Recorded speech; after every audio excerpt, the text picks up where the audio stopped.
have exciting news. Today is my horse's 17th birthday. I can't believe she's 17 already. It's funny because I haven't even had her for a year yet. But she's 17. She was born August 12th. So we're gonna go see her. Unfortunately, where I live, I can't have a horse, so I have to board her. But luckily, where I board is pretty close to where I live, and it's a really, really nice place. And I'm saving up so that hopefully in the near future I can have my own place where she can be with me. So that's the goal. But we're gonna pack up the stuff and we're gonna head over to the horse farm and see her. I got her some treats. She is well, I've been told, luckily, knock on wood, I haven't had this issue with her, but I've been told by her previous owner that she's a high risk for founder. So I got her these carb conscious treats and she loves these things. So we're gonna bring those. And I'm just cleaning out the tack bag before we head over and putting some new stuff in it. Here's the lead rope that she was brought to me in. Now, I do have a video of the day I got her and a couple other ones with more of her background, so make sure you check those out. But she has a pretty interesting rags to riches story. So basically, she was owned for most of her life by a really, really nice older lady. And I can tell that that lady really did take good care of her because this is a very sweet, very calm, not spooky at all horse. So you could tell most of her life she was treated right. Well, her original owner, you know, she's a little bit older and she wasn't really riding anymore. So she decided to rehome her.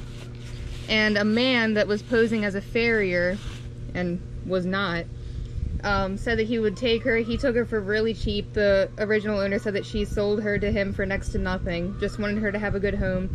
And he told this whole story, talking himself up about how he was a farrier and how he knew how to handle a horse that was high risk for founder, and he would take great care of her feet and all that stuff.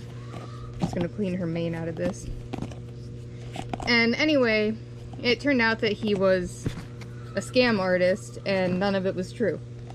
So he took the horse, and I don't know if his plan all along was to take her to the kill pen and try to make just a quick, easy buck, or if he just neglected my mare and she ended up getting foot issues from the neglect and he didn't want to deal with it, and then that's why he took her to the kill pen. I don't exactly know. The details there are a little bit fuzzy. Only that man knows.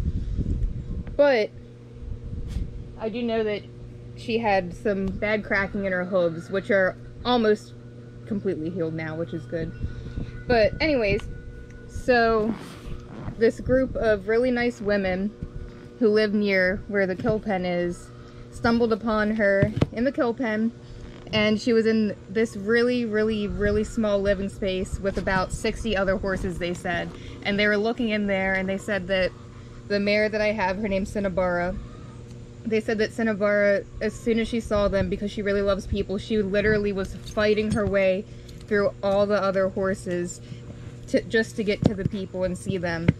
And the horse that I have, she is not dominant at all. She is the bottom of the pecking order, but she fought her way to those people when she saw them, and it's a good thing she did because it ended up working out in her favor. So they saw her, and I know I'm biased, but they saw how beautiful she was. She's a purebred registered Arabian. So that stood out to them too, that, and along with the fact that she was really friendly and literally, you know, fighting to try to get out and be with them. And so since she was registered, that also was really helpful because they were able to look her up, get more details on her, and find out who the original owner was. So they reached out to her and told her, like, oh, hey, are you aware that this horse that is registered under your name is in the kill pen? And of course the original owner was absolutely horrified to learn that. Look, I got her new pretty halter, halter, by the way. Anyway, so she was horrified to learn that. She was not okay with it, so she was like, we gotta get her out. So they bailed her out of there, but the original owner still didn't really have the means to keep her or take her back in. So the rescue organization ended up taking in Cinnabara and fixing her. Since she was in the kill pen, no one really knows how long she was in there, but she was pretty beat up, lots of kick marks, lots of bite marks. She was really, really sick. I guess she caught an infection from being crammed in there in horrible, disgusting, dirty living conditions with all those other horses for so long. So she ended up getting a really bad infection, and she got the strangles really, really bad. So bad that she almost didn't make it. They said that her lymph nodes were so swollen she couldn't even swallow her food for a while. But she got better, and she lost a ton of weight. She looked pretty rough, but she made a recovery. And then as she did better, the rescue group decided to place her into a new home. And that's where I come into the picture. So I had been wanting a horse for a while. And it just seemed like every time I had a good lead on one, it just wouldn't work out for whatever reason. And then on Facebook, I came across this rescue group. I saw an Arabian mare available, and if you know me, I have always been completely obsessed with Arabians. Like my whole life, it's been my favorite breed, but they're kind of hard to find, at least around here, and they can be pretty expensive, so I kind of just thought that it was like a lost dream. But it ended up working out because I reached out to them, and we talked a little bit back and forth, and they just, you know, kind of, I guess you could say they ghosted me for a while there. So I started to think it wasn't going to work out, just like all the others, so I kept looking. And then where I board, my old riding instructor, Miss Candy, knew someone that was rehoming standard bred. And it wasn't really a breed I had considered, but Miss Candy was saying how great it was, and I was like, you know, I need to be open-minded, I'll give it a try. But I just kept thinking about that Arabian horse and how I really would prefer her. And then, as fate would have it, right before it was time for me to go meet the standard bred, the rescue group reached out to me again, and they're like, she's still available, do you want her? And I was like, yes. And normally I'm against getting a horse sight unseen, but something just felt right. Sometimes you have to go with your gut, and I'm glad I did because it all worked out.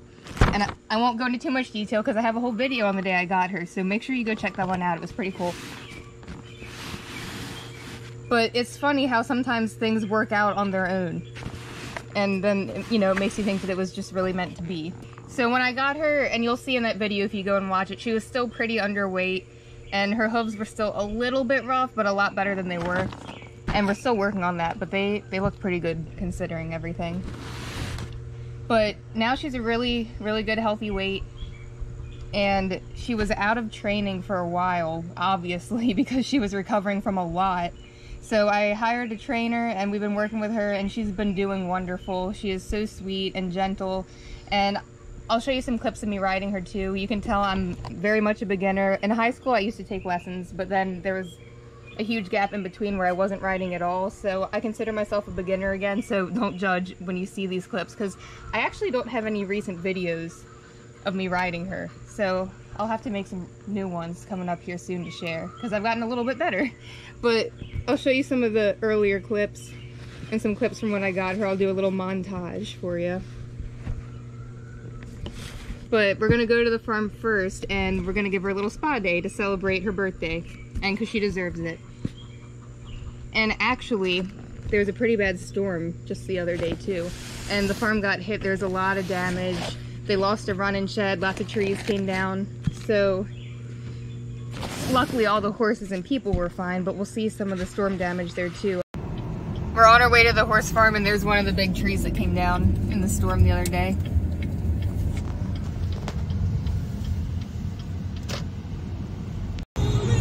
Look at the heroes.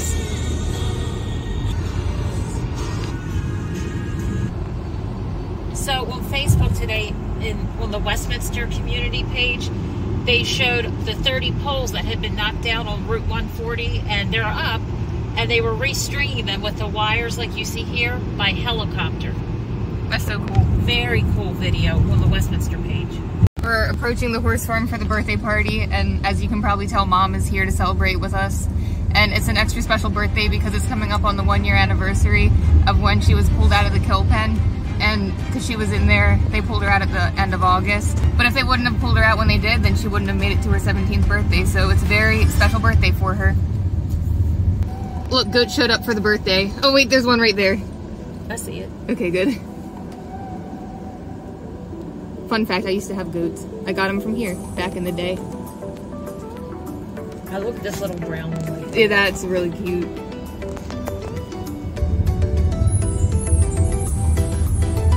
The goats get out all the time here, and then I notice they sneak back in through the sheep pen here, and then go back to their pen, which is right next to it. An adventure. Yeah, they're party animals.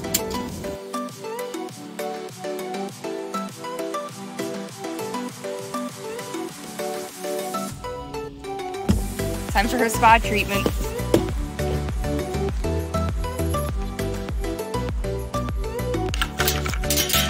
And now we've come full circle because when I was younger, I used to take lessons here and I would ride an Arabian named Raven. And now I own my own Arabian and she lives in the field that Raven used to live in. There she is in the middle. Isn't she beautiful? And look, for some reason, there's a bunch of sheep living with them too now. Let's go look.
Come on.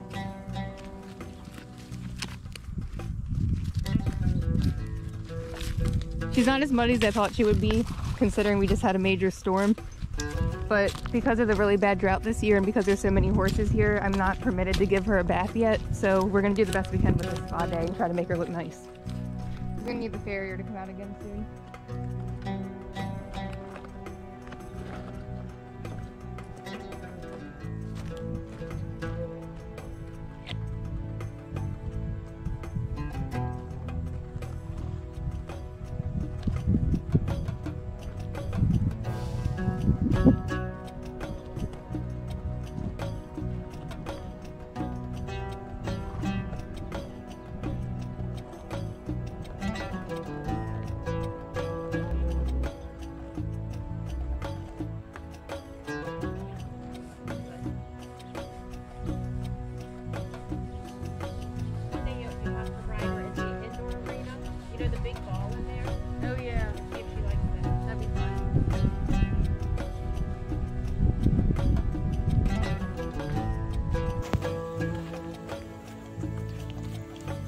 Her nose is so soft.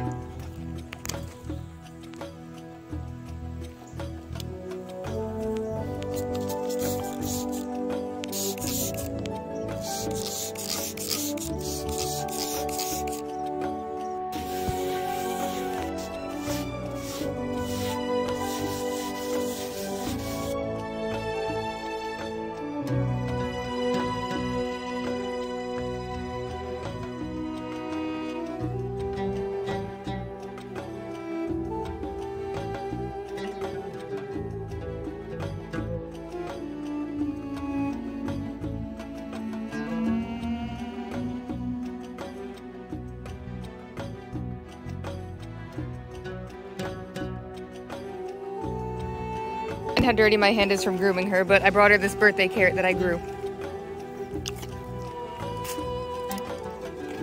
I was gonna bring her watermelon, but Dad and Nathan ate the last of it. The horse says, "Where's my carrot?" She decided to eat a leaf. The carrot wasn't good enough. The flies are really bugging. Sure.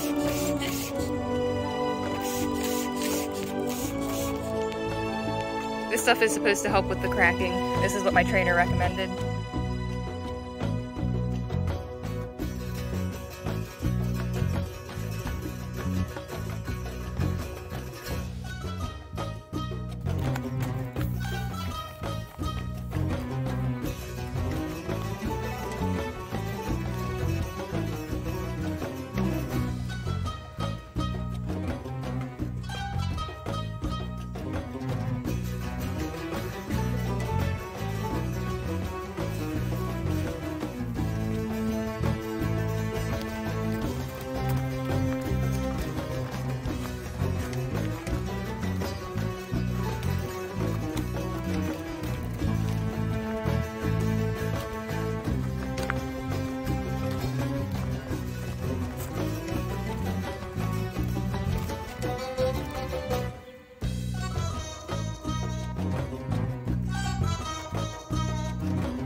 Her halter's twisted. Well, I'm gonna take it off in a minute anyway.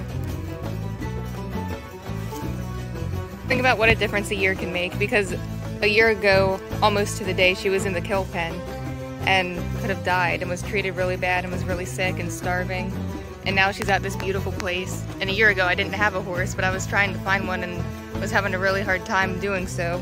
And then it just worked out that my dream horse came along right at the perfect time. And we're back where I used to take lessons.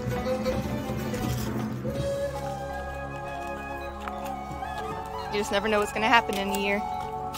But she's come a long way. And so have I. I'm glad that I started riding again because it's a good challenge for me. And it's always good to try something new, even though, don't sniff the poop, come on. Even though it can be a little uncomfortable and scary trying something new again, it's good to get out of your comfort zone, and it's been very rewarding. Put some ointment on that little scar on her head. And there's her best friend, Lucy. Looking for snacks? She loves food.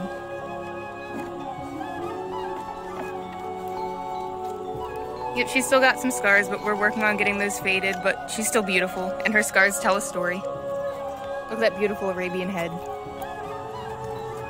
Is Lucy talking to you? Right here. She wants more treats. That one wants some too. I don't remember that one's name.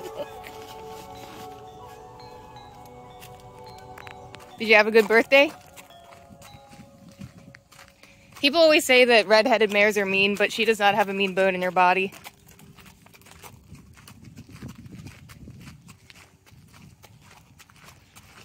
Back with Lucy. Lucy can be a little testy sometimes. Going back to her hay pile.